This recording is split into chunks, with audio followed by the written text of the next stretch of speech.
শনিবার রাত থেকেই অশনি সংকেত দেখতে পেয়েছিলেন জলপাইগুড়ি শহরের প্রধান বাণিজ্য কেন্দ্র দিনবাজারের ব্যবসায়ীরা।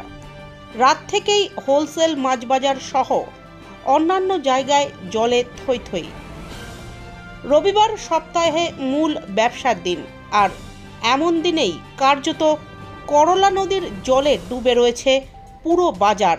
এই প্রসঙ্গে দীর্ঘ ৬২ বছর ধরে এই বাজারের এক মাছ বিক্রেতা সর্বনাশা বলেন, বছরে ২-১ দিন আমাদের এই ভোগান্তির শিকার হতে হয়। আজ মাছ বাজার নিজেই ডুবে রয়েছে। অপরদিকে মূল বাজার করলা নদীর জলে প্লাবিত। এদিকে রবিবার দিনই সরগরম হয় মাছ বাজার, ভিড় থাকে ক্রেতাদের। আর এই দিনেই যদি দোকান করা না যায় তাহলে কি করে চলবে?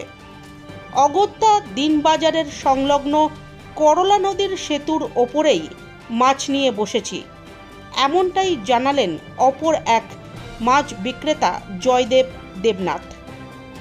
রবিবার সকালে এক অদ্ভুত দৃশ্য জলপাইগুড়ি শহরে। যে নদীর জলে প্লাবিত ব্যবসা, সেই নদীর সেতুর ওপরেই মাছ থেকে সবজি নিয়ে চলছে বেঁচে থাকার সংগ্রাম।